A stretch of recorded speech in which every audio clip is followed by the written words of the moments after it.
and 10 plants. And I'm trying to fight him out of state court situations. The only thing I see ruining people's lives is the government's policies. I personally am persuaded that marijuana is a health concern, that marijuana should be illegal, and the current approach is to criminalize that behavior. According to the U.S. government, marijuana is everything from a common health risk to a gateway to drug addiction, impaired driving, irresponsible sex, and crime. These are claims that David Malmo Levine has heard before. There are no marijuana drug tanks. There are no marijuana cancer wards. No real evidence of marijuana casualties and marijuana victims. A veteran activist, he argued for legalization before the Supreme Court of Canada, insisting that cigarettes and alcohol do much more harm to society than marijuana.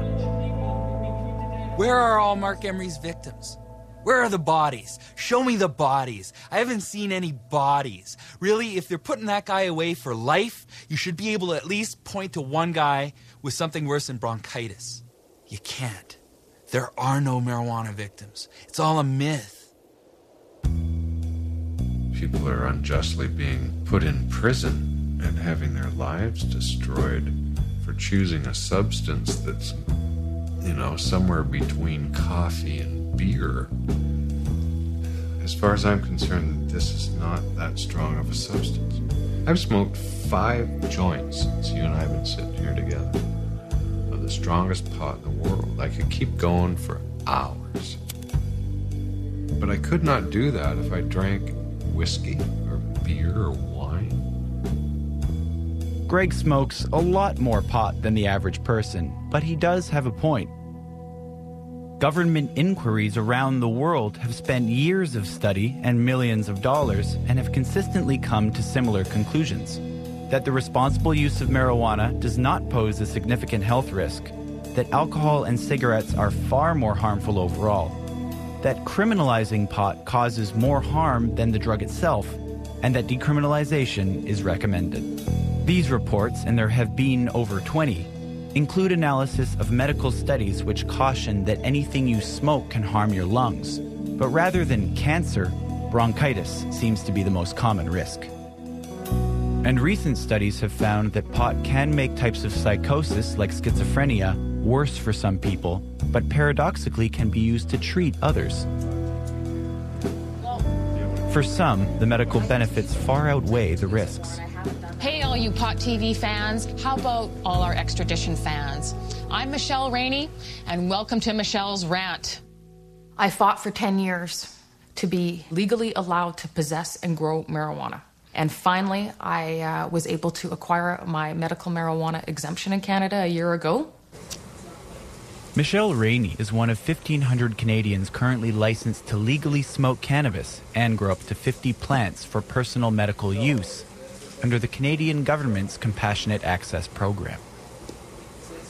I have Crohn's disease, and I was diagnosed with Crohn's disease when I was 17 years old. The explanation of Crohn's is eat some glass and then try and go to the bathroom. The pain is excruciating.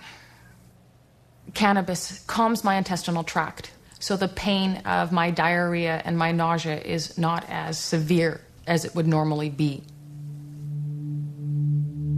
She's been indicted for assisting Mark Emery in pushing these marijuana seeds to indoor grow operations in the United States. I am pretty confident that she would not be smoking marijuana in a federal prison in the United States should that happen. If I go to prison in the U.S., I will die. There's no ands, if, buts, or maybes. I will die. Sticking to their mantra that pot causes drug addiction and has no medical use, the U.S. government continues to enforce some of the harshest drug laws in the world. But still, how can any person face life for selling marijuana seeds? Well, in the United States, federal sentences for pot are based on the amounts involved. One marijuana seed is considered equal to one plant. 100 plants equals a prison sentence of 5 to 40 years. 1,000 plants, 10 years to life, all without parole. By that logic, Mark Emery, who is accused by the DEA of sending over 2 million seeds to the U.S., qualifies for a life sentence 2,000 times over. He kept challenging DEA, challenging U.S. Department of Justice, challenging everything going on there. When you do that, it's inevitable that they're going to come after you. You don't put a stick in Superman's eye. On the day Emery was arrested, a DEA press release declared that Emery was, in the U.S. government's opinion, one of the top 46 drug traffickers in the entire world, and the only one in Canada. That is so ridiculous. I mean, imagine, within the world, people are trading in tons of cocaine and heroin. And what's he doing? He's selling seeds. They said Emery is the biggest organized crime figure in all of Canada, and that I'm bigger than any other gang, including Hell's Angels and Triads. And of course, it's not even an organization. There's nobody but me. I had to wonder, what really makes Mark Emery such a high priority for the U.S. government? A clue can be found in that press release. DEA head Karen Tandy stated that Emery's arrest is a blow to the marijuana legalization movement and legalization groups active in the United States. In fact, the statement does not discuss Emery's crime, but the nature of Emery's political activities. I am the decision maker on his arrest, and I can assure you that there was absolutely no political motivation in that. But if there was proof of political motivation, it would mean Emery's salvation. Under Canada's extradition treaty with the United States, it is illegal to extradite a person in order to punish them for political activities. The question is, will there be sufficient evidence to convince a court of law that this is a politically inspired extradition request? Hundreds of thousands of dollars of Emery's illicit profits are known to have been channeled to marijuana legalization groups active in the United States and Canada. Drug legalization lobbyists now have one less pot of money to rely on. This entire statement is a political manifesto.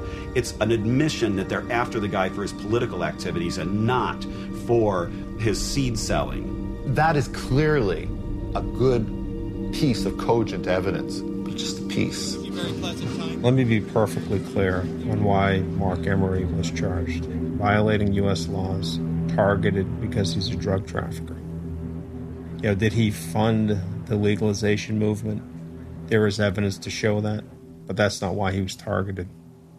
In every war, there has to be a price to pay for our enemies' malfeasance, and that means we have to make them pay. It's all ideology. It's just the United States can't stand the movement that I front, and they're trying to do everything they can to take that one person down. The one thing that I am certain about, beyond a shred of a doubt, that Mark was targeted because he's a political activist. On the political side, Canada and the United States are like best friends forever. So if we changed our law, it'd be very hard for them to support their laws. And they had to send a chill. Marijuana does not impair... So they had to step in and basically silence the most vocal activist in Canada, and the only activist, this is what's important, the only activist who was an entrepreneur, who could make money. There's no benefactors in Canada other than Mark. People relied upon Mark. We must wage what I have called total war against public enemy number one in the United States, the problem of dangerous drugs. In the pot-fueled, hippie and anti-Vietnam War era of the